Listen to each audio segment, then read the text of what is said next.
Good evening and good morning, depending on where you are. Distinguished Senator, Your Excellencies, noble members of the Nigerian Global Roundtable, members of the press, distinguished ladies and gentlemen, you are all welcome. May we also recognize the presence of all our previous guest speakers and panelists, many of them who registered but apparently are yet to be present. And we will also want to acknowledge the presence of the various diaspora organizations. I welcome you all to this very important interactive session in our series installments, Meet the 2023 Presidential Candidates. The series is being kicked off by the distinguished Senator Rabiu Kwankwaso, the flag bearer of the Nigerian People's Party, the NNPP. He will be talking to us this evening on what are your party's vision for a new Nigeria, including diaspora voting rights and participation, and what differentiates you from other candidates. Furthermore, we hope the event will inspire you, the participants, to become more involved in the electoral process. As the 2023 election is now approaching its climax, because the election is taking place on the 25th, so we are actually reaching now the peak of the campaign, and the country is preparing to transition to a new leadership. I wonder, shouldn't this also be a time for national reflection on where we are and wish to be, and why, despite being blessed with enormous mineral, vast arable land and human resources, we have continued to be a country of great potentials without actually being where we are destined to be. For long, we have always reduced the challenges of Nigeria to poor leadership without any reflection on the responsibility of the citizenry. We tend to forget that we also need ethical, integral, and active citizens to move the country forward. So in other words, Nigeria's problem is not only poor leadership, it's also a matter of citizenship involvement. No doubt, it is all of us collectively using our available resources fairly and equitably that can write that beautiful story of Nigeria that we all desire. I am Dr. Jones Edobo, an economist and consultant, your chief host for tonight. I reside in Vienna, Austria. My co-hosts tonight are Dr. Peter Agui, an architect and town planner who resides in Berlin, Germany, and Professor Emmanuel Iga, professor at the Nnpp'S Business School in Paris. He resides in Paris, France. We are all members of the Nigerian Global Roundtable. Before going on to introduce the distinguished senator, let me say a few words on who we, the Nigerian Global Roundtable, are. The Nigerian Global Roundtable is an NGO think tank aimed at pursuing good governance and accountability to facilitate the economic empowerment and overall development of Nigeria and Africa at large. We are a non-partisan legal entity registered in Vienna, Austria. We draw our membership from distinguished and accomplished Nigerian professionals from across the world. And now I have the honor to introduce our distinguished guest. Without any exaggeration, our guest is a political heavyweight in Nigeria.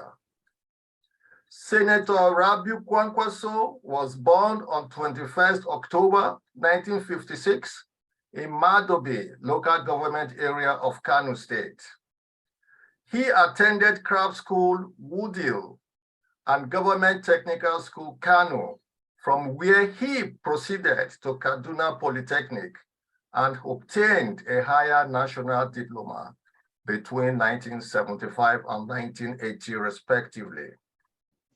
He proceeded to the United Kingdom, where he spent about 10 years pursuing various postgraduate studies in Middlesex Polytechnic, Loughborough University of Technology, where he had his master's degree in water engineering before 1983 and 1985.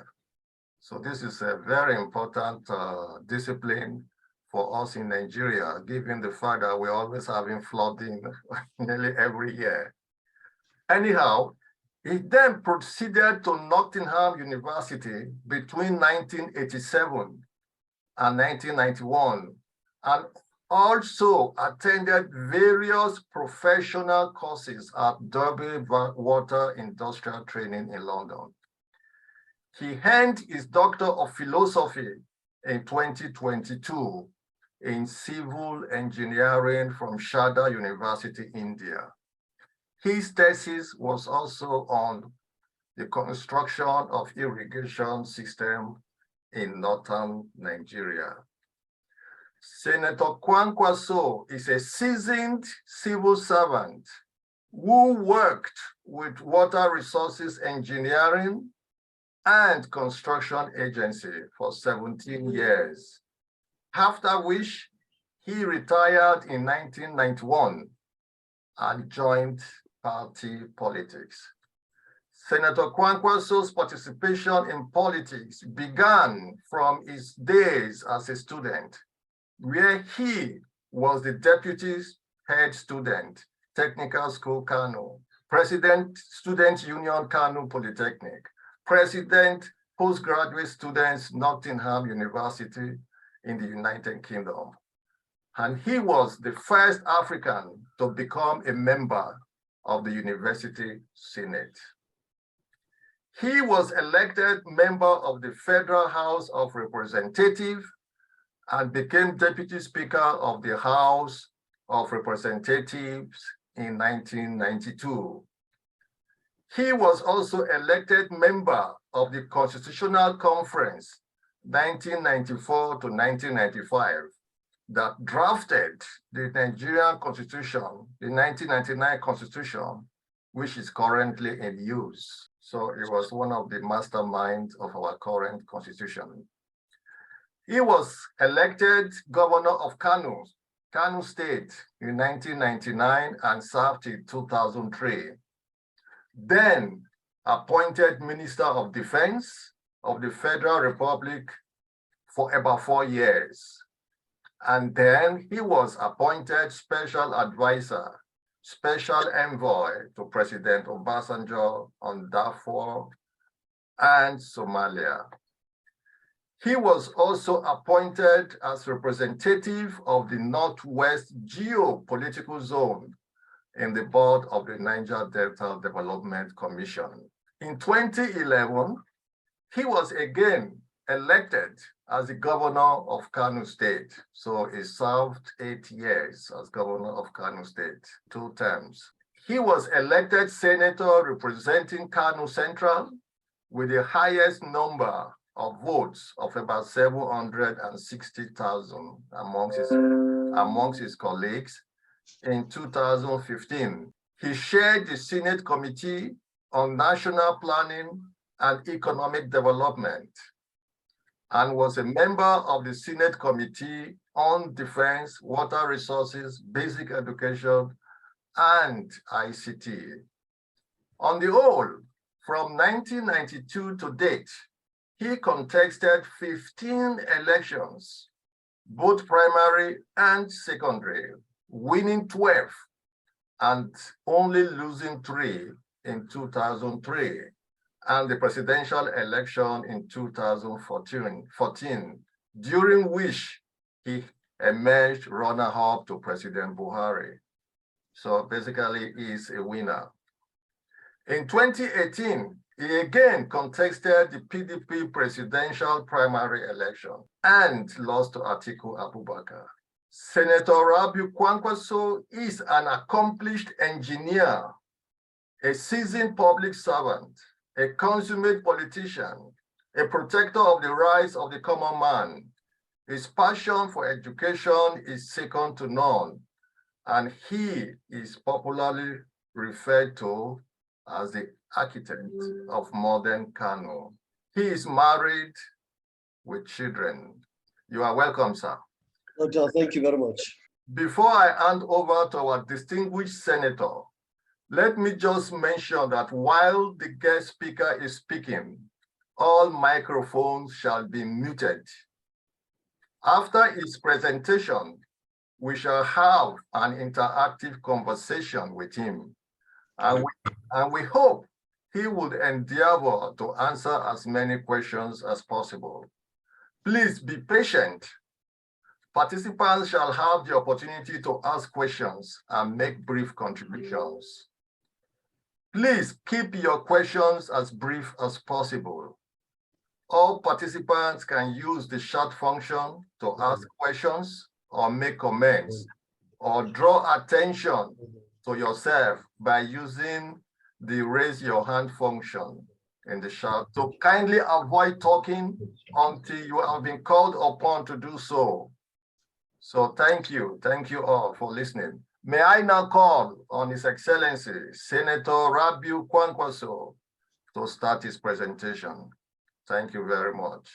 Thank you very much, Dr. Jones Adebo. Good evening, good afternoon, good morning to everybody.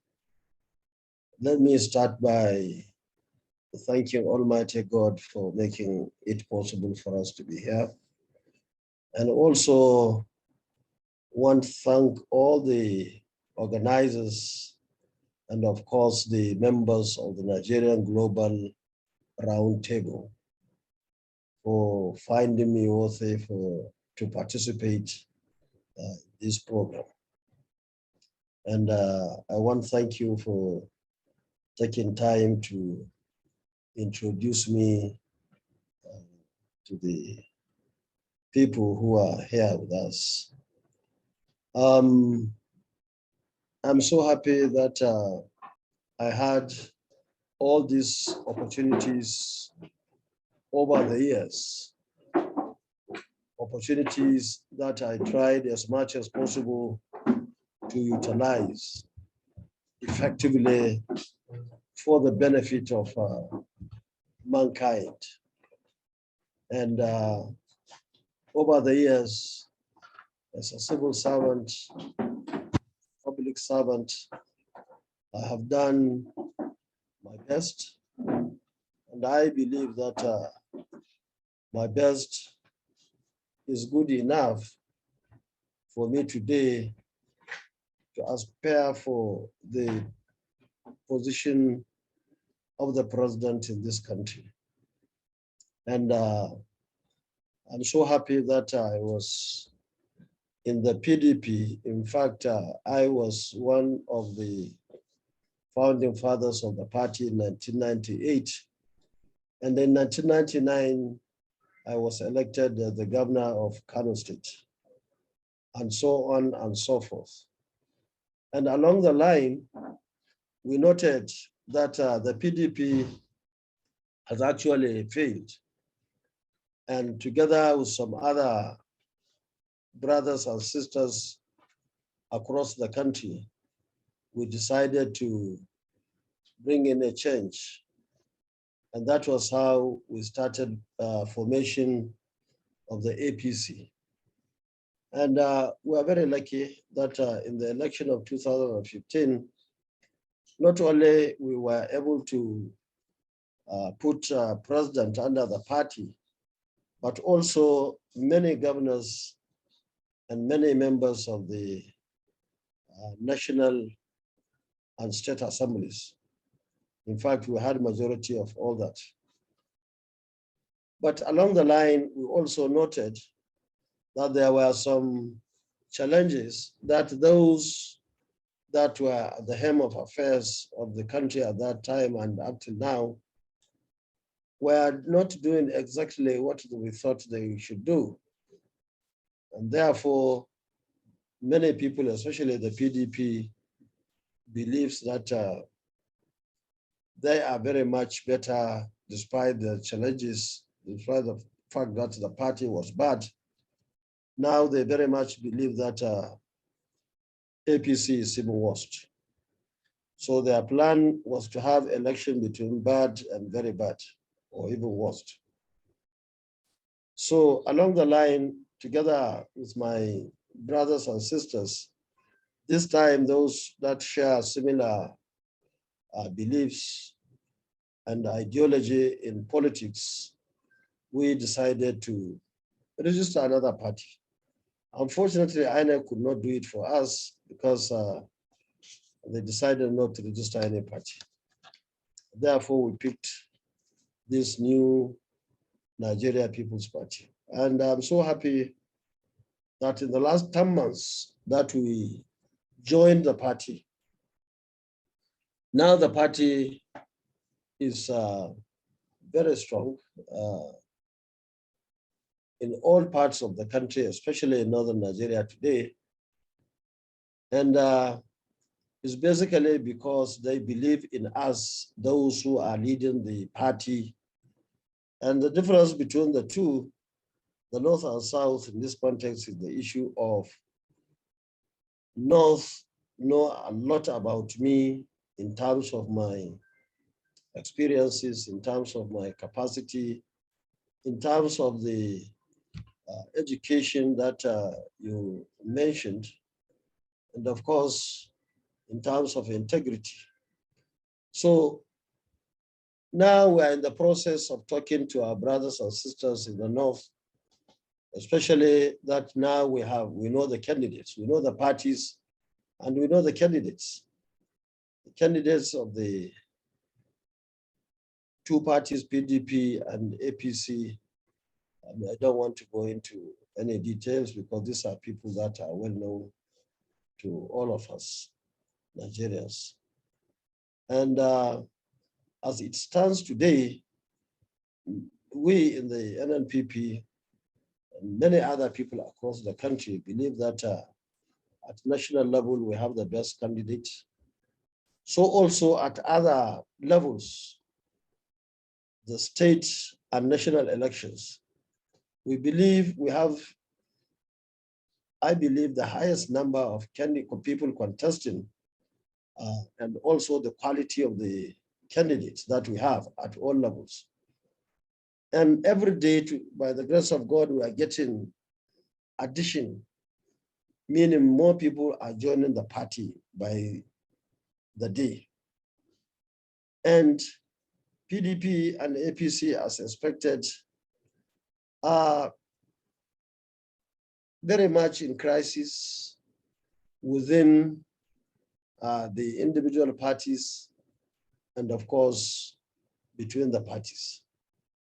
And I'm so happy today that many people believe that we are one of the leading parties, if not the leading party in the country today. And we believe that our rating will continue to go up, especially between now and the 25th of February next month. We, as a party, sat down and produced our party manifesto. We also sat down based on our practical experiences and came up with a blueprint, which is 152 pages. And we looked at all areas that are important to us in this country, ranging from insecurity that we are having today, or security generally, to economy, to education, to dilapidated infrastructure, and so on and so forth. And we came up with a solution that we believe is necessary for us to have a peaceful, united, and prosperous country. We have now gone around across the country. Today, we visited at least 400 local governments, mainly by roads. And of course, we'll continue to move around between now and the election to talk to the people, to identify their challenges, especially the infrastructure, ranging from the roads, water supply, facilities in our schools, so many other things that we meet the people, especially the economic crisis, and even the insecurity that we have. In fact, we visited so many communities that ordinarily no politician should visit. But we decided that we should create time to go and see our people. Now we are beginning to be well armed with the challenges of our communities in rural areas, in towns, and even cities. And we mapped out all these strategies. They are all in our blueprint. And I'm sure some of you must have gotten the books, the hard copies. And for those who didn't get the hard copies, maybe they would have downloaded from the website of our party, New Nigeria People's Party. So I don't know how much time I have, and I don't want to be immodest to be talking, holding these very important people are listening. So I am happy to stop here, but as you mentioned, if there is any question or advice or even prayer, we'll be happy to listen. Thank you very much. Thank you very much, Your Excellency. You have enough time. You haven't spoken about what you will do if you became elected for the diaspora. You know, how do you intend to, we spoke about or wrote about the voting rights of diaspora, and how do you intend to involve those Nigerians in the diaspora, you know, to make us come back to Nigeria? I think that is also a very important aspect, which I think you should touch before the questions session begins, please. Thank you. On a lighter mood, you look good. It's like there you are, very happy man. Unlike me, when I was in the UK for the 10 years we mentioned, the weather alone was enough to make me angry. But I know I was just there for the studies and the courses that I was there in the UK. But on a more serious note, I want to say that I believe that most of you, I will not want to say all of you, because when I was governor, I had friends in the UK in particular. I invited them to Nigeria. Some of them, I gave them 2 plots to sell one and build one. Some with even contract to have capital. Some of them are my friends that we have been running around with them, and becoming governor, I thought they should come back and they enjoy the weather And of course, I gave them all the opportunities. But most of them refused to come back because of many obvious reasons. But in any case, I know there are so many people that are interested in coming back to Nigeria. And it is our responsibility to create a very conducive environment for those willing to come back so that they can come back and join us in building this country. There are many opportunities, as you know, in this country, in fact, unlimited opportunities. But these opportunities, in many cases, are being limited by the leaders, maybe because of lack of capacity or lack of understanding the ropes that are necessary for leaders to handle so that the country can move forward, especially with the support of experts that we have everywhere outside this country. And I'm so happy that I had that experience in the outside this country. For me, I will hardly even go to the UK, even though I was invited recently to Chatham House and I visited. I'm so happy with myself here, and I believe many of you will have the same belief given the opportunities. Now, we intend to create the environment I mentioned. Of course, the environment would include security. Many people, many of my friends, when I ask them to come back, they will mention the issue of security. Security is key to all of us. Nobody would want to come and commit suicide for whatever reason. So we have an elaborate arrangement to handle the issue of security in this country. Maybe we'll come to that. The issue of job opportunities or business opportunities, government will do whatever it takes to create that by way of providing infrastructure necessary for that in all areas, ranging from mining industry, to agriculture, to education, to health, and so on and so forth. I know many of you were outside there practicing professionals almost in all the fields, but the tools are not available here for many people to come back. And of course, we intend to provide other incentives necessary for our brothers and sisters to come and join us here in this country. So we have an elaborate arrangement, including the support in terms of the job opportunities I mentioned, the businesses, of course, even appointments and so on and so forth.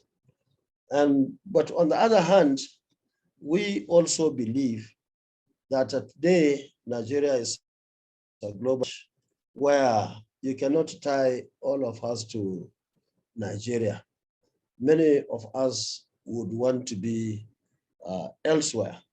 So for those who, for whatever reason, want to stay elsewhere, we will do whatever we can through, of course, putting our house here in order to ensuring that we have better policies that will ensure the peace, security, and respect for our brothers and sisters who have decided to stay outside the country.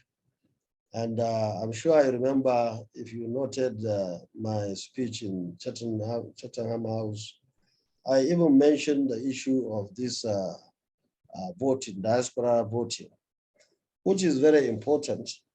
And we will try and follow all the due processes to ensure that our brothers and sisters are able to vote while they are elsewhere out of this country. And well, there is a lot that we believe people in diaspora can participate in our government in this country. I think that's where I will stop, especially on this particular issue of participation in our government, and of course coming back home to be part of our success if we succeed by the grace of God. Well, thank you very, very much for that response. I would like, without much ado, ask members of the participants present. If you have any question you would like to ask, please raise your hand through the chat function, and one of the co-hosts will call you to ask your questions. You ask your questions, raise your hands, and the co-host will take care of you and present them. So you are free to ask your questions. So please. Mr. Yusuf, please. Hello, good evening to you all, and good evening to the guest, His Excellency Engineer Dr. Rabiu Kwankwaso. My question is, sir, you governed Kano 2 terms, one from 1999 to 2003, the other from 2011 to 2015. During your stay in Kano, you put in place so many initiatives. You brought about programs and policies that common man in the state, all those that are residing in the state benefited from, one of which is the educational sector that you revamped by building 2 state-owned universities, more institutions, and sponsoring students to study in about 14 countries, which I happen to be one of the beneficiaries, together with a lot of my friends that study in UK, in US, in China, in India, in France, in Malaysia, in Jordan, Turkey, in Dubai, in Saudi Arabia, in Egypt, Sudan, Uganda, and many other places. Whenever we mention these, some people, especially our brothers and sisters from other parts of Nigeria, if we tell them that you can deliver on that promise of giving pre-WAEC and NECO and the JAMB, they used to be in doubt.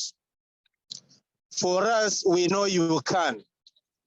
What are you doing to convince our brothers and sisters in the other part of Nigeria that once you were given the mandates and you become Nigerian president, you are going to fulfill all the promises that you have in your blueprint?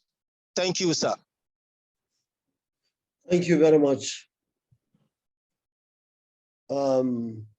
Mr. Yusuf,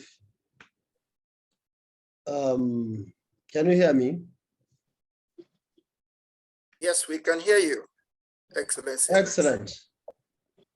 Thank you very much for reminding us about some of the things that we have done in the area of education, which I believe it has always been our source of strength.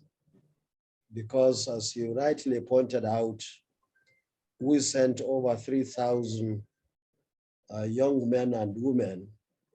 I don't want to say indigenous of Kano, but residents of Kano. So we have done so much in the area of education, and we are so happy that today, I believe I am the biggest beneficiary of our programs, educational programs. That over 3,000 which Mr. Yusuf participated is just one out of many.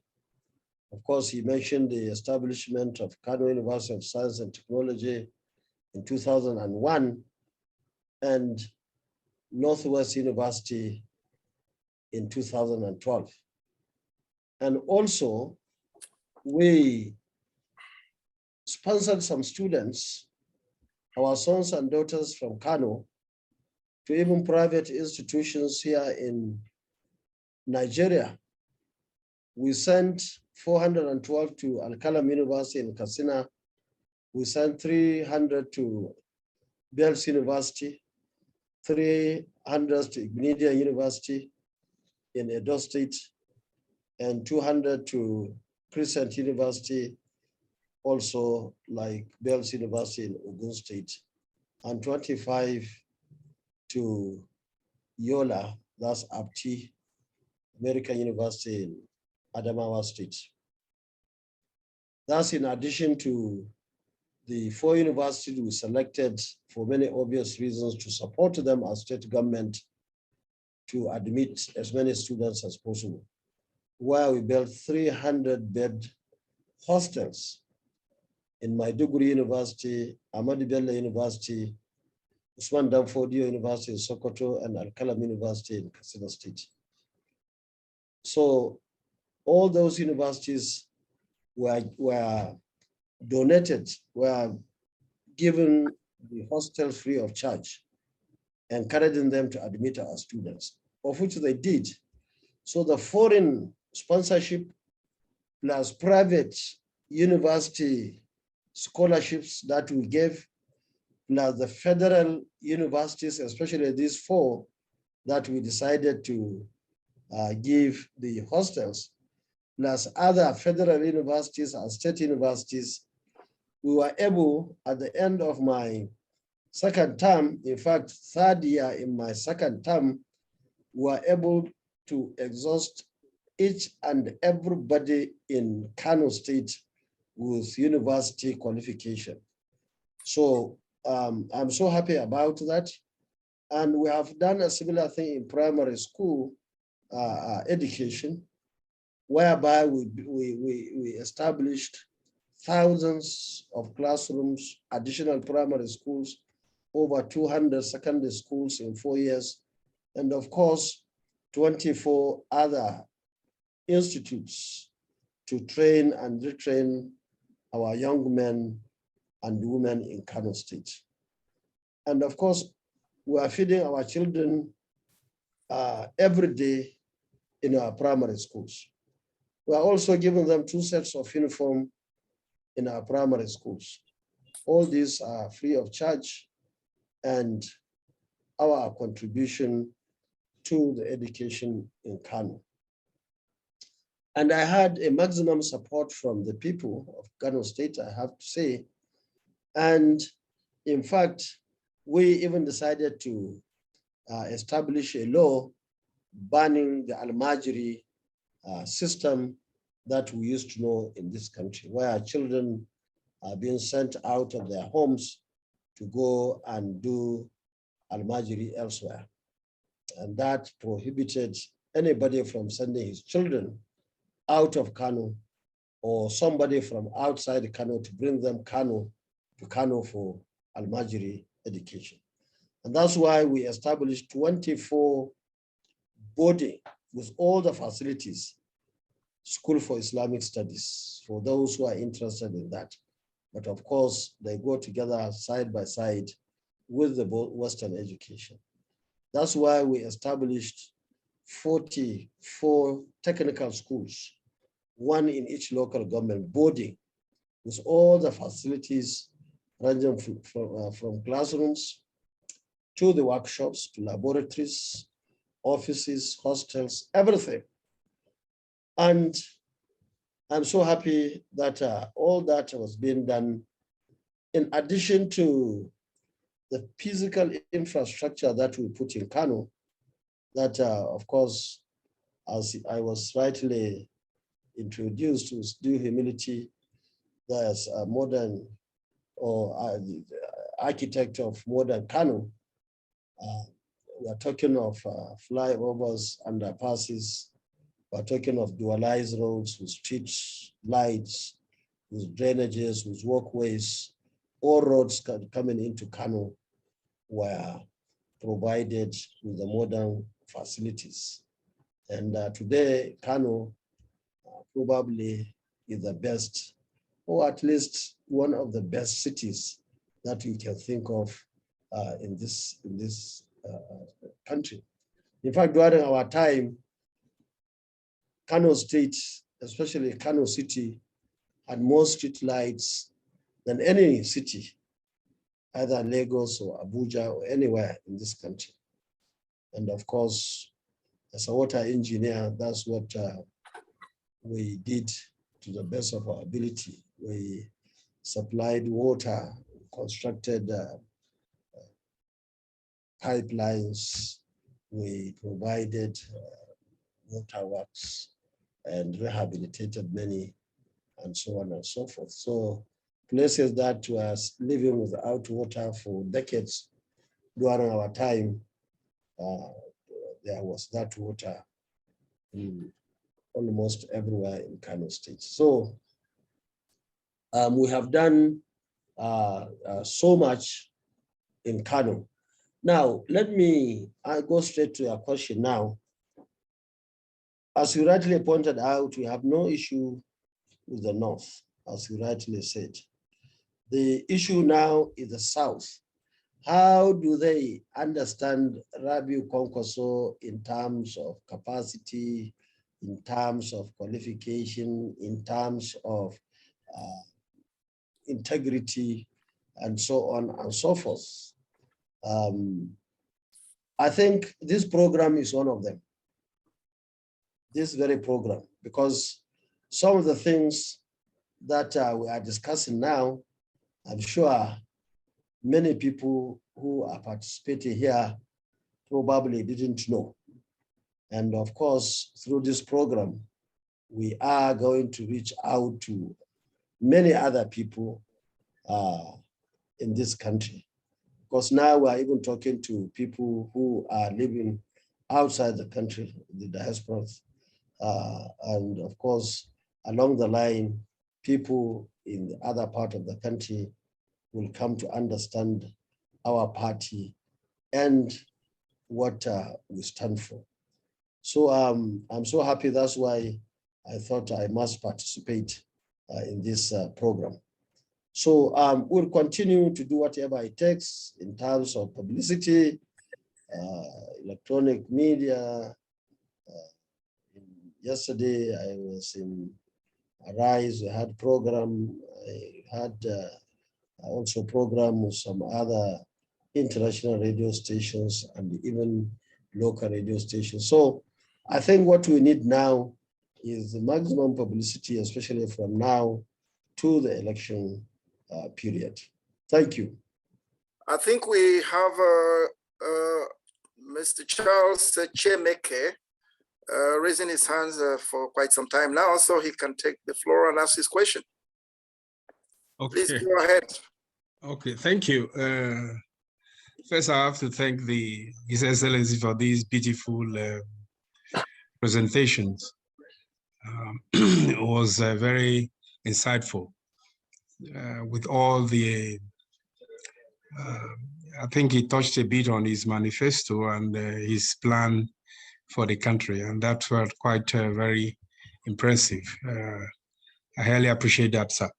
My question would be in twofold. I would just, based on what you have said, and also the introduction, I was able to get more idea or more information on your profile as well, which is quite huge.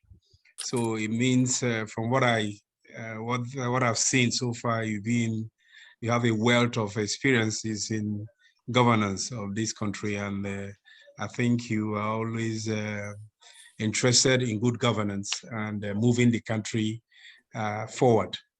And so based on that, so I'm just wondering, because you also said you are part of those who started PDP, and you also played a huge role in APC. So the question is, with all these huge efforts, I believe that all those who are there should appreciate what you've done and will not want you to leave. The question is, why did you leave these parties? That's just the first question I wanted to ask. Charles, thank you very much.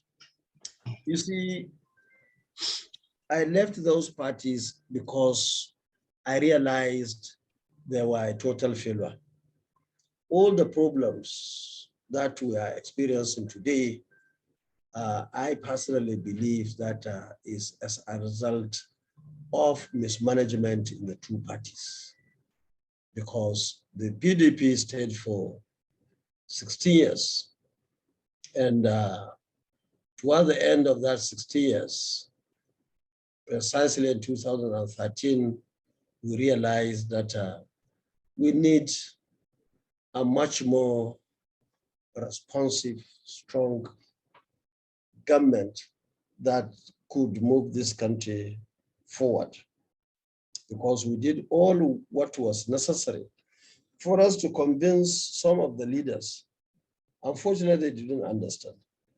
And for you to understand, I will tell you that in 1998, our goal was not for any development or anything other than to kick out the military, because we felt we stayed too much under the military.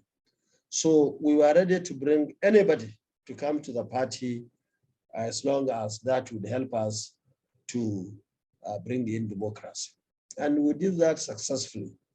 It was only when we were in government that we realized that there are many things that we would have done differently, especially people who are too self-centered, to say the least. People who believe that everything that belongs to government is their own. And they won't take it, not just take what is reasonable, but take everything. So immediately we started, and many of them became very angry because the monies that we are talking about sending the students abroad, many of them wanted only their children to go, and if there is any money, they should be given the money. The same thing with all what I told you that we have done in Kano State. And of course, that's not what we believe in.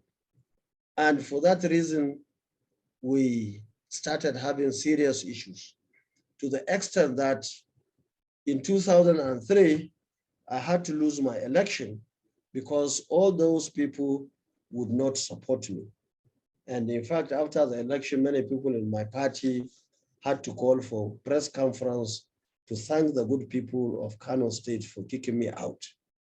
So you could see, and I believe that's why we have many parties, people who believe in particular ideology, they should be in a particular party, and so on and so forth. And it's up to the people of the country, the voters, to decide which party. So these are some of the issues, not only at the state, even at national level.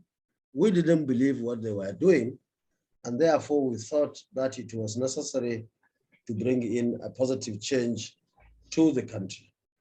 And that was how we started thinking of putting a progressive party.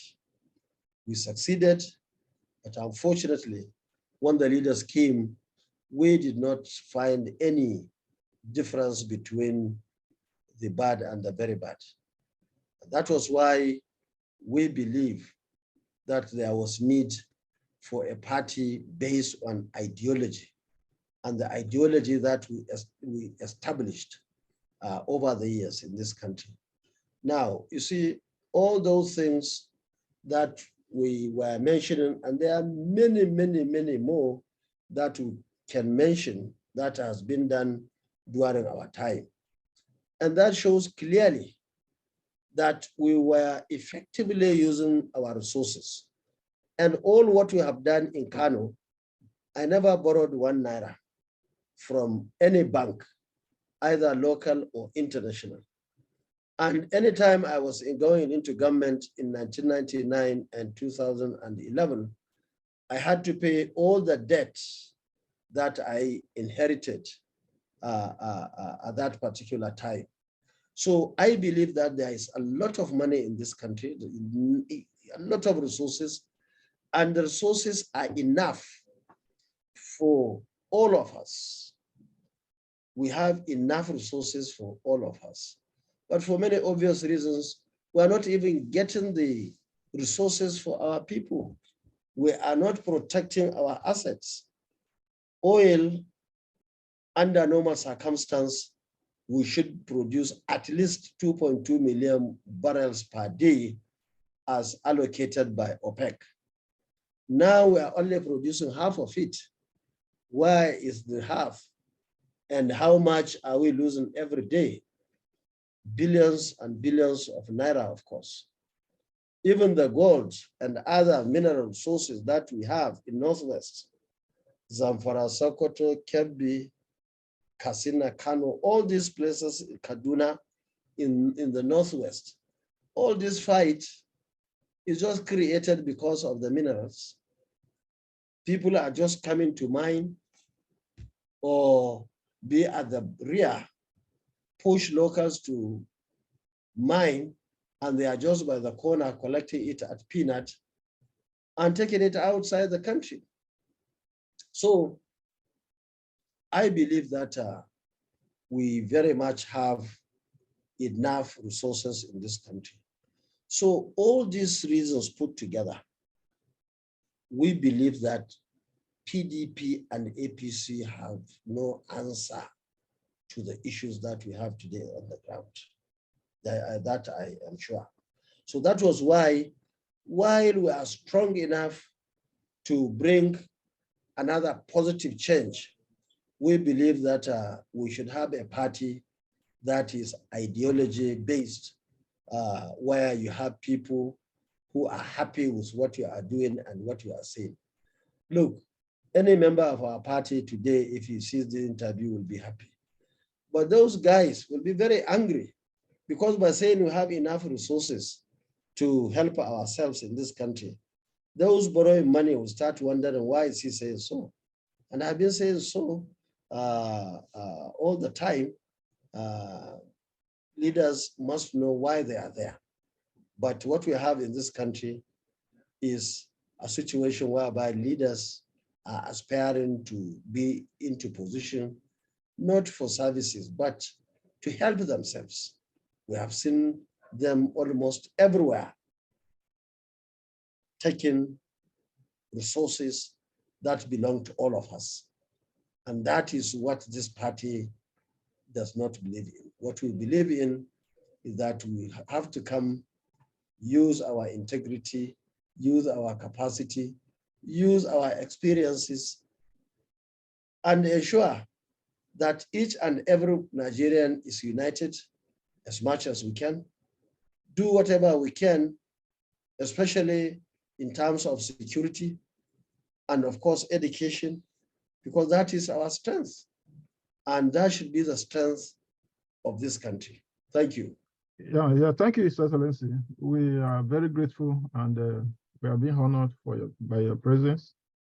In essence, okay, there's somebody who wants to ask a question. I will allow the person to ask this question before I ask mine. So, His Excellency, I will.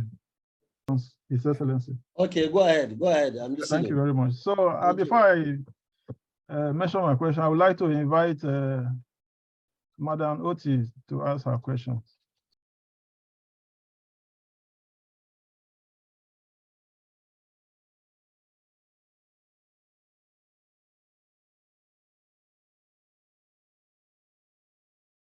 Thank you very much for giving me the opportunity to speak with His Excellency, the Senator Rabiu Kwankwaso. Senator Rabiu Kwankwaso, I'd like to appreciate you for honoring the invitation of the Global Roundtable. I happen to be one of the members of the Roundtable. and I'm speaking from France. As you can see, my name is Oti Ayembi. Your Excellency, I listened to your talk about a few minutes ago, and I quite appreciate your concern for the country. However, from what we've just seen, so your party's vision for Nigeria, I am yet to actually see the line, the path your party wants to take Nigeria from the doldrum that it is in today. Without going too far, just the nitty-gritty, minute things happening in that country. You can see the flight of health officials from Nigeria going abroad. You can see the flight of young people going to school abroad and not willing to return to their country.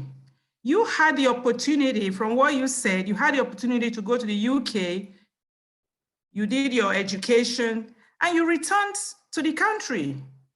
You returned to your beloved country. I believe that a lot of these people that are flying, that are leaving the country, are pained. It is not because they really want to leave the country, but they are forced to leave. So what do you have in your manifesto? What are you likely to do differently from what other current presidents or past presidents did? What will you do to encourage people to stay back? How are you going to keep people to stay back? How are you going to keep our health officials back in Nigeria so they take care of the health sector? That's just part of it. How are you going to get young people to stay back in Nigeria so they can get good education? Because this particular issue has been raised by, I think, Dr. Jones, and I tried to answer as much as I could in terms of good environment, good atmosphere for our brothers and sisters to come back to Nigeria, ranging from security, because without security, in fact, many people will not only come back, but will want to run away from the country. So we have to have good security. And as former Minister of Defense, we sat down and realized that the number of the members of the armed forces is very much adequate. The number of police very much inadequate, sorry. And of course, so also the DSS and the other paramilitary. Of course, if you unite the country and people are happy and confidence in government, you are likely to get a lot of support from the people, including intelligence for the armed members of security. So we'll also use technology, modern technology, to fight crime ranging from Boko Haram to the bandits and all other criminals or even terrorists. We have to fight them. That will come, of course, after talking to all of them. We are free. I mean, we will be open to talk to anybody who has any grudge, either against the government or against individuals or groups, and so on and so forth. But of course, we have to protect Nigerians, especially we have to fight against those who have got criminal mind and have peace in the country. So peace is number one. Without it, no education, no agriculture, no nothing that will happen. Of course, people outside the country, either our own or foreigners, will find it very difficult to come. There are other areas like electricity. Nobody would come from where you are now to Nigeria, where you have to be rationing electricity a few hours a day is gone. And we believe that we have enough resources to establish good and acceptable, not only acceptable, adequate electricity that can be at reasonable cost. That is very important. And with electricity, you have more factories, we have more other businesses that will come up if you provide the necessary infrastructure. Now, and so on and so forth on that side, attracting people to come. But let me tell you that we are also looking beyond people who would come back. We are looking also at the people who would stay.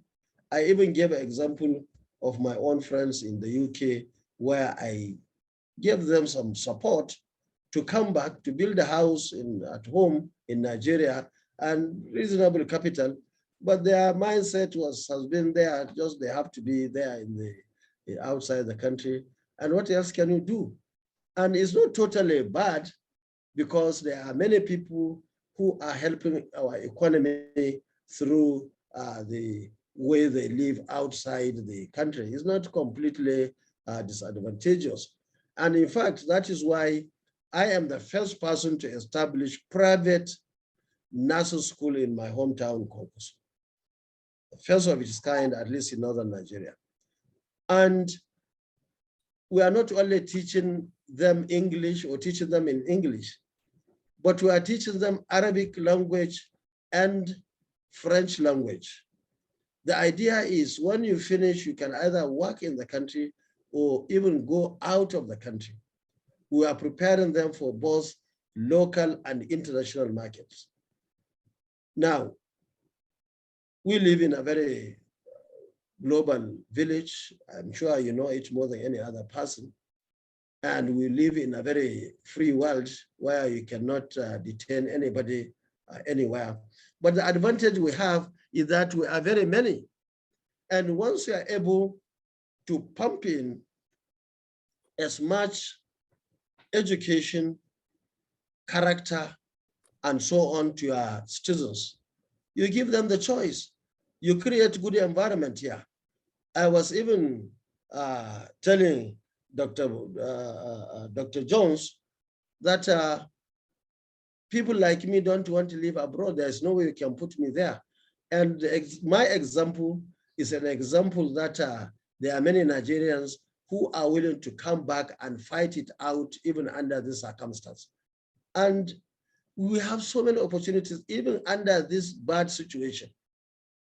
I have been encouraging my friends and all those that I met, either as a governor or as a minister or this or that, to support them. Some are back and some, of course, are still there, and there is nothing anybody can do.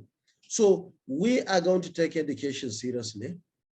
We can have enough manpower to serve our purposes here in this country and also use it to go out there so that at the end of the day, all these prime ministers and presidents that we are seeing, one of these days we can even have one from Nigeria, who knows? And we cannot have one while all of us are here. And we have seen that good examples in Europe, in America, everywhere, where migrants are becoming very much high in the hierarchy of their country. We will be very happy to have such people. What we don't want is to have people who will go on the other side that will bring shame to us. We will not want that. So I think the issue must be looked at in total, rather just by one-sided. And look, even the military, now we have about 300,000. We want to make them to about 1 million.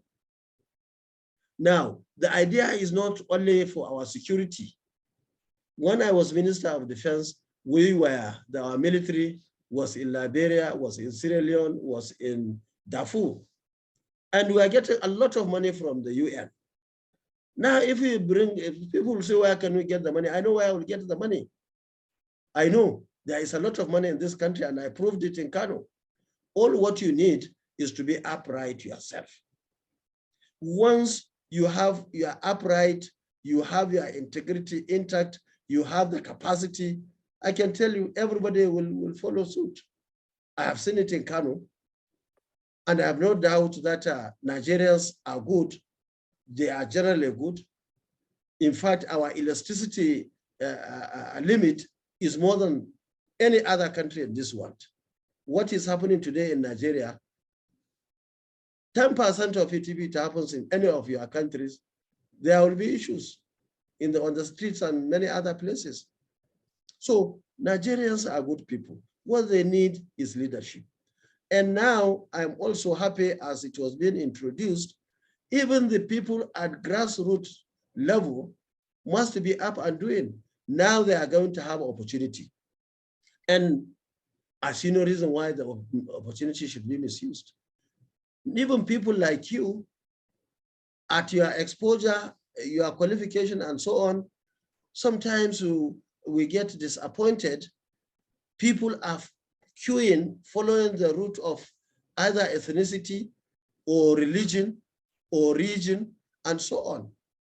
Mine, I told everybody in this country that I am in this game, not because I am a Hausa man, not because I am a Muslim, not because I am a Northerner, but because I believe I prepared myself so much over the years with a lot of sacrifice, with a lot of hard work, to the extent that we in the NNPP believe that we have the best candidate at national level and best candidates across the country.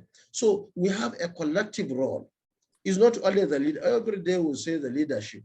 Now, okay, in democracy, now the people will decide who becomes the president. And that is based on number. And you realize, you see people on the telephone, on the television, on the social media, and so on. Sometimes I get disappointed. People talking like people in my own village. It is in my own village that they believe that it is only a Muslim that is important. Me and you have been to places. The first time I was in the UK in January 1982, if I see somebody from Caribbean, Rasta, it's like I want to go and hug him. I saw a black man. I have been to villages in the United Kingdom in rural water supply studies, where people will come and be looking at you in 1982. Maybe that was the first time the black man could visit the village. Somewhere wondering how I became like that. And now somebody who was seeing any black man as his brother or his sister and coming back to be reduced again to his village. So all these things, I think, got to stop. We have to do whatever. Sorry, can you hear me? We can hear you. Yes. Yes, these are some of the things that we have to do. Nnpp'S has decided to put off oh my God. to do its job. Okay. So you see, now we have an opportunity for people outside the leadership of the country to take decision, critical decision. Yet we hear important people reducing themselves to what they should not be. So I believe that there are many things that we need to do. One, will encourage people with expertise, with experiences to come back, because I believe that there is a lot of opportunities. And that's why I even came back myself. And since I came back, despite all the difficulties, through my chosen career, I'm making success. And anybody can come and be a businessman, be a politician, be an academician, can be anything to succeed. There are many people who came and they are succeeding. So we will do a lot of things that are going to be different. We are going to ensure that we minimize the capital flight, and even people living in Nigeria, medical doctors and so on, that we don't have enough. We are even ready to kick out the bottlenecks that are hindering many things. Many people go and study abroad, medicine and other professions. They come back, they are being frustrated, even by the professional bodies that they are supposed to belong. We are going to look at all that. In our universities today is allocation. In my school, they allocated 50 nurses, 50 midwives. Now, I say, look, I have capacity to do many times more than that. They say, no. You have to start like that. And the same thing with the medicine. They allocate to a university 50, you have to get 100. I have seen to places in outside this country where you can do 1,000 set of doctors. What is wrong with that? Why should professions say, okay, we need to have just 50 engineers, those who are studying engineering. Suppose you can do 100, or you can do 200 or 300. So there are many things that we have to open, we have to ensure that we do things according to the best international practices as we know them. So please, your questions very brief. Yes, Excellency, we have a very direct, practical question here from Ms. Rosalind. Dr. Rosalind is a lecturer in University of Lagos. And the question is, your posters are not in Lagos. I don't think I have seen any of your posters anywhere here. What is seen here are the posters of APC littering everywhere in Lagos, to the exclusion of the other parties. Why are other parties' posters not seen in Lagos? It's at the same time a question and my humble observation, she says. Thank you. Okay. Your Excellency, before you go on, let's just add one or two more questions so that we don't. So anybody who is raising his hand now, please be patient. Can you add the next question? Rabiu Kwankwaso, I think, was also raising his hand. Can you add that? Okay. So yeah, probably it's better to add them together so that it can be taken as a block. Correct. Please, quick, very brief. Dr. Rabiu Kwankwaso, I think, raised his hand some minutes ago. Anyway, let me just take. I have a question anyway. Let me just. Okay. Yes. Adios. His Excellency, thank you very much. Thank you. My question is: Nigeria has big challenges in terms of infrastructure, insecurity, education, health, housing, agriculture, etc. And given the amount of resources we have to attend to all these challenges, which two of these you think would be a spearhead that we can allocate a lot of resources to, and it will help to push us forward? And the second question is corruption. We know that one of the issues we'll be having, which our president mentioned in his opening statement, is corruption. This has brought us far behind. Or if you are elevated to that office of the president of Nigeria, what measures will you take to eradicate corruption totally and completely? Thank you, sir. Thank you very much. Now, on the issue of posters in Lagos, let me thank I don't know whether it's a gentleman or a lady. It's a lady, Rosalind, Dr. Rosalind Isimedo. Dr. Rosalind, you see, from this question, it shows that She may and she may not know, but I know she's an automatic member of our party. For her to take note that our posters are not everywhere in Lagos. So I want to appreciate her. And let me say that it very much annoys me really to go around the country, because I have been going around from local government to local government. Now we have visited at least 400 local governments. In fact, tomorrow we are going to start 6 a.m. here from here in Abuja. We go to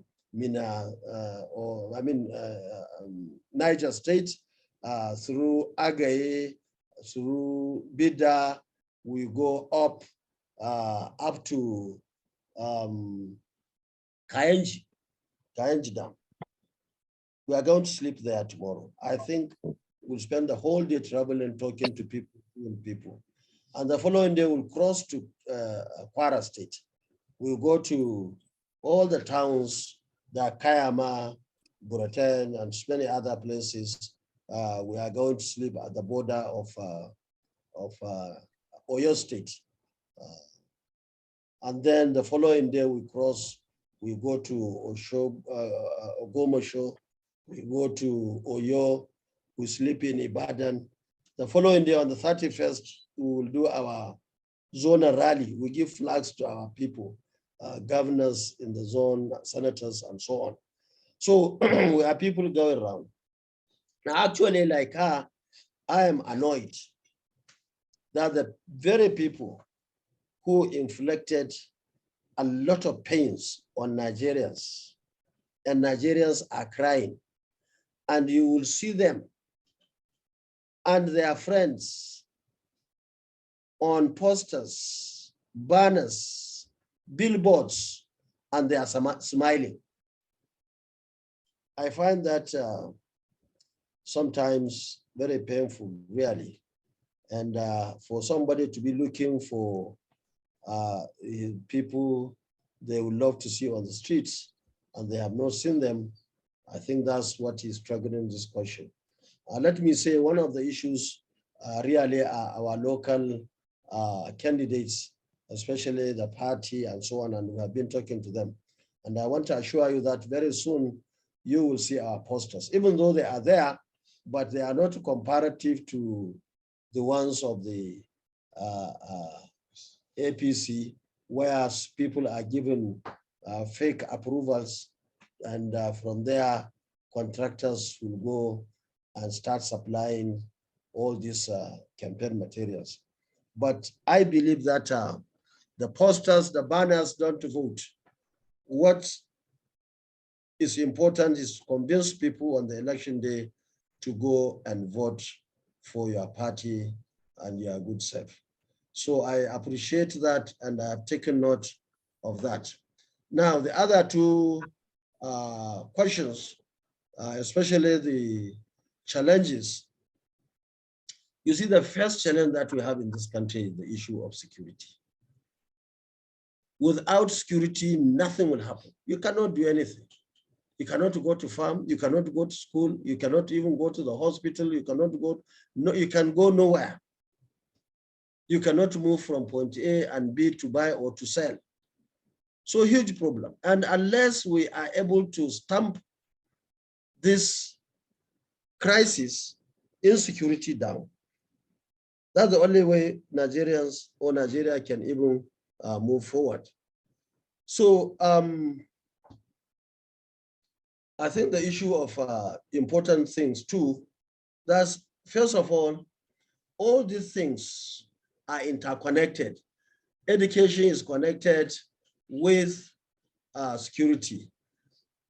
Infrastructure is connected even with the security. You find even those who are kidnapping people, they go to places where you have huge potholes and so on. That's where they will catch you, because you have to slow down or stop in those places.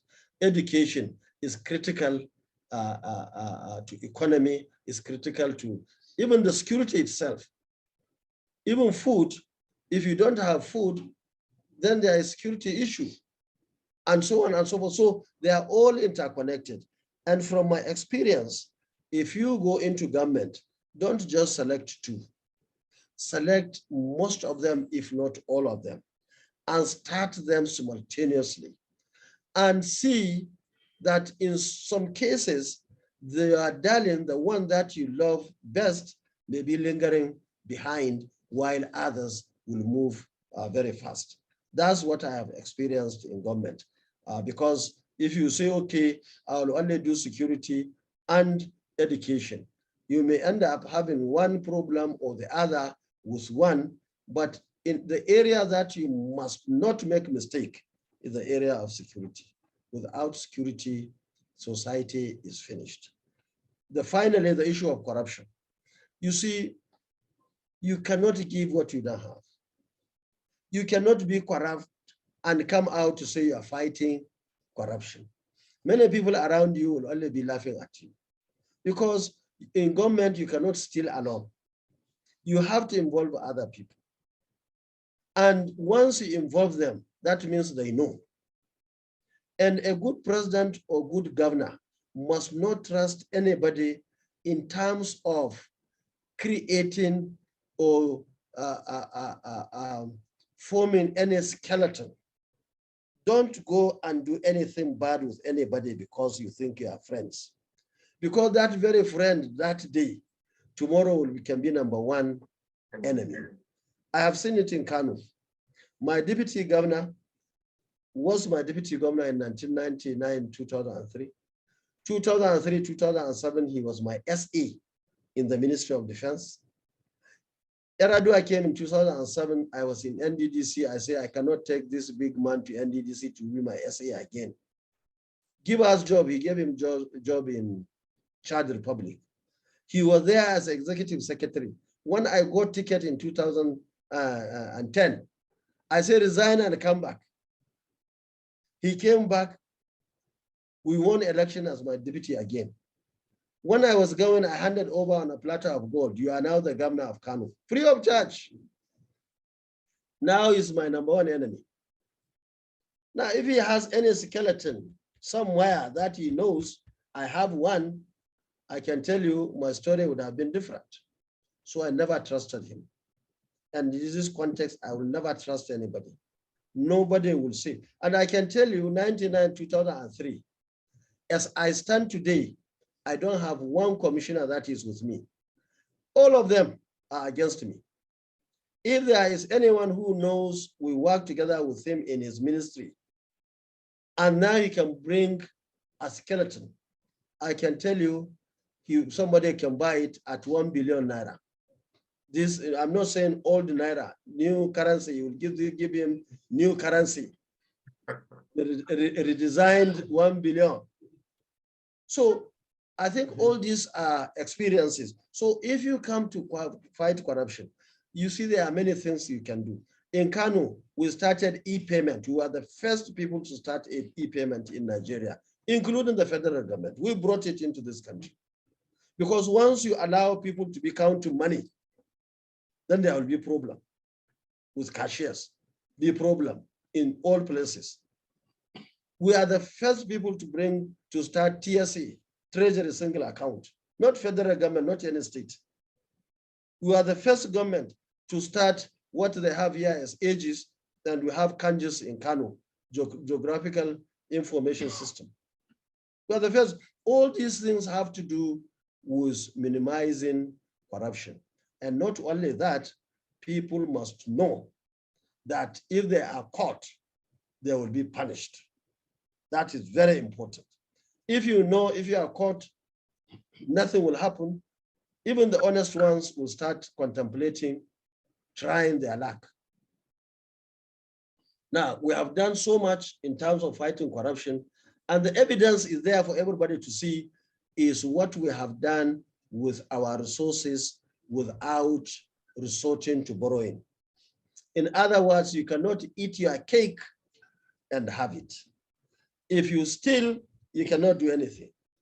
If you have done a lot, that means you did not steal. And we always tell people, and I want to say it here, that we have enough resources in this country to take care of all of us. Thank you very much. I'm under pressure I'm enjoying the discussion.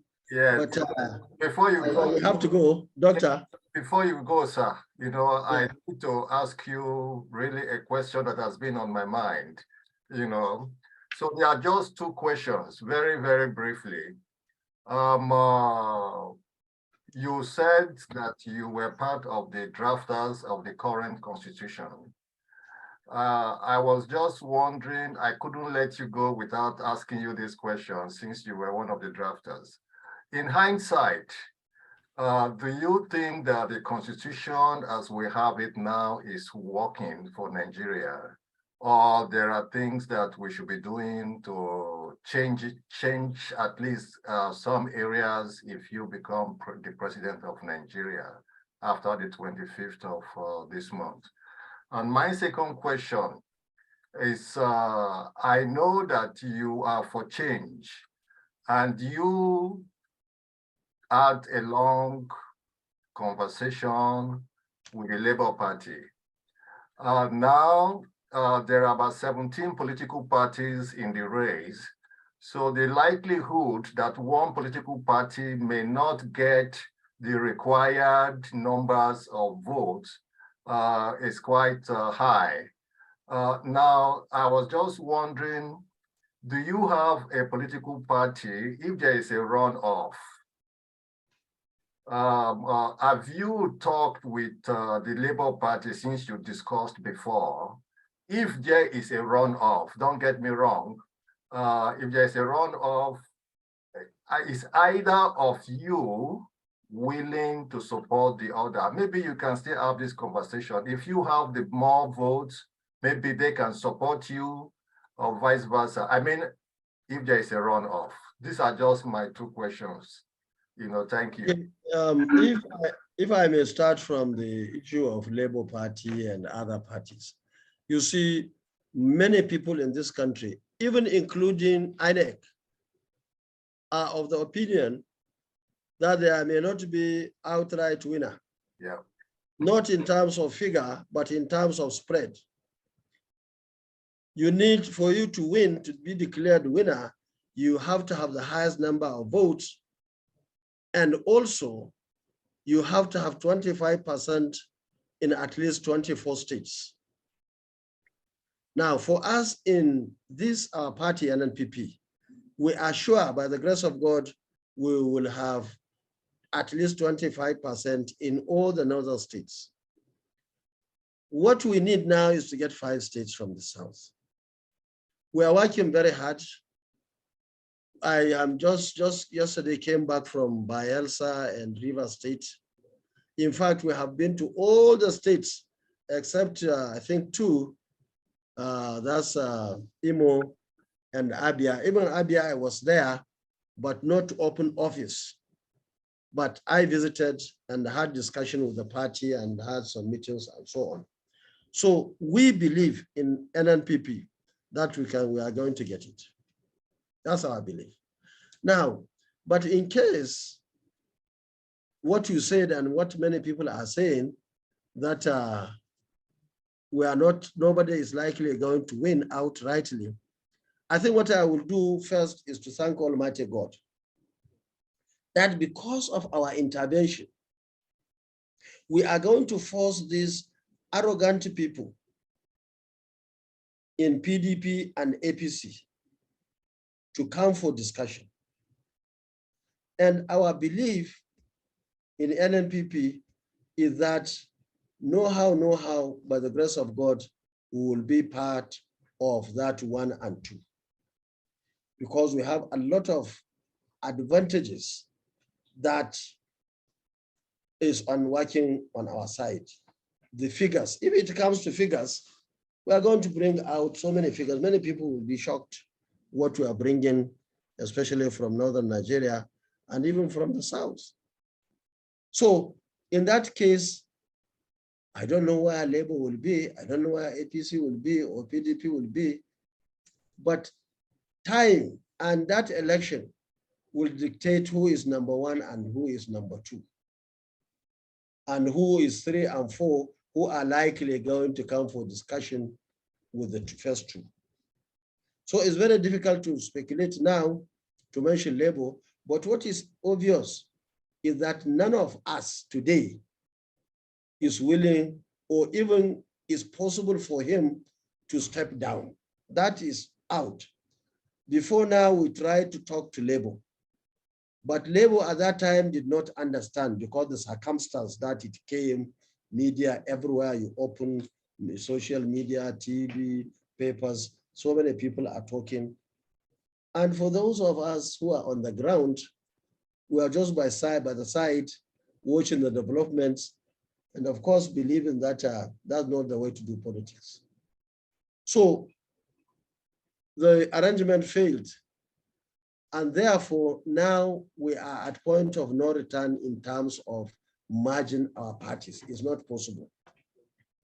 So that's the situation. When the time comes, and it is the time and the situation that will dictate either no runoff, or there will be runoff who are number 1 to 2 and who are number 3 to 4. And the issue of constitution, yes, I was in the constitutional conference. We have done our best. Most of the things that we put are there in the constitution. Some of the things they found not either suitable or acceptable to them. Of course, ours was a draft. So now we have 1999 Constitution. In my own opinion, the main problem is the operators. We operated the same constitution when I was governor of Kano with other governors, the same constitution in the country. But not every one of them will say, yes, his state is like Kano. His performance is like mine. So I believe that the operators are key, not necessarily the constitution. Many people are talking so much about restructuring. And you ask them what you want restructuring. Some will say he wants additional state in his zone. Some will say he wants to control resources. Some will say state police. Some will say all sorts of things. Ours who said everything will be on the table when we take over. But I can tell you that by the time people look around and they are busy with positive things, people are happy with the government, most of the things will go. Now what is happening is people are angry. People have seen failure, and failure has no father. So it's just like a chain now. There is failure. I don't want to put it here, so I'm looking for a doctor to hang into him. So some will bring one solution, one will want to do this. This is why we have failed. It's just a farmer going to the market. He will start, to the farm. Even when his hoe is good, but he could not go and do it, he starts saying his hoe is not sharp enough. This one is not that. I believe that by the time we have a seasoned politician, somebody who is upright and so on and so forth, I can tell you that all is going to be well in this country. So on behalf of all of us here, I want to thank you because they are showing me that we want to also thank you, the host. We thank you for the time you have spent with us, for the engagement. But let me just ask the host, please, I want to apologize to all those who are still raising their hands. I think His Excellency has really tried to stay longer than Folashade Aliyu was insisting. So may I call on our host, the co-host, to please do the vote of thanks so that we can round up so that he can go to his other engagements. So Dr. Agui, can you start the vote of thanks to be followed by Professor Iga? Please, as brief as His Excellency, we thank you very much.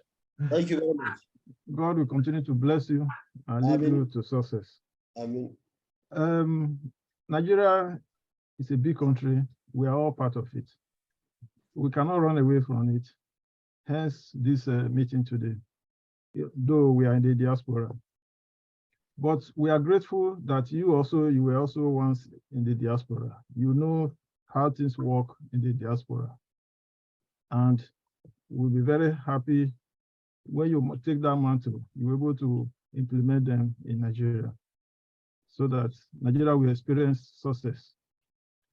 So on behalf of all our members, we'd like to thank you for spending this evening with us and helping us to understand better NNPP. To tell you the fact, I begin to understand your party better now. I had a different impression before, but after your presentation, I can tell you that I'm very, very happy. And I believe also our members and other people who will have the opportunity to watch this video when we publish them, they will also see some good, very, very interesting good part of you. So, sir, we are very happy to have you, and we wish you all the best. I will now cede to my co-host. Thank you, sir. Thank you very much. So Dr. Iga, can you please, Professor Iga, can you please briefly just add something so that we can round up? Excellency, on behalf of all the members of the Nigerian Global Roundtable, let me add more force to the thanks already made by my fellow co-host, Dr. Peter Agui. I would really want to thank you for the way you hammered on the need for diasporans to think more and more about coming home. You developed very articulate arguments, and I can tell you that you almost convinced me to pick my ticket tomorrow and start coming home. So let's hope after the election we will make it a reality for many of us here, because the situation will have changed in Nigeria a lot. So that's one thing. The other thing is, well, I was able to visit Kano actually as an observer for the European Union in 2006 for the national census. I think it was like about 3 years after you left office. So from your first tenure. So I was able to see quite an impressive trace of your legacy there. And there was actually a message on our platform this evening, in this conference, by another participant who was talking of your enduring legacies still visible in Kano. So I want to, because of the time, just conclude with a French prayer for you, because when you were talking at the beginning, you said you were also open to prayers that may come from this interaction. And it is simply to say what the French say, because I'm in Paris, I'm talking to you from Paris right now, and the French say, bon vent. So bon vent, it simply means smooth sail. So all I can do now is to wish you a smooth sail. On behalf of Nigerian Global Roundtable, wish you and NNPP smooth sail to the elections and through the elections. Thank you very much. Thank you, Doctor. Okay, let me just thank Madam Fola Shade Aliyu for the contribution, for also facilitating this meeting. She worked very hard to see that this comes through. Your Excellency, from all the co-hosts have said everything. I don't want to add anything other than to say all the people that have met you, who have been in Kano, in northern Nigeria, they all speak very positively of you. So like the co-hosts have said, we wish you all the best. We from the Nigerian Global Roundtable, and that we hope that the election will go fine for the NNPP. Maybe by this time next year, we will be talking to the new president of Nigeria. Thank you. Thank you. Thank you very much. So we wish you all the best. Thank you. Thank you. Thank you very much. I appreciate it. Thank you, sir. Thank you, sir. We appreciate it. Thank you, sir. Okay. Good night. Good night. Bye. Bye-bye.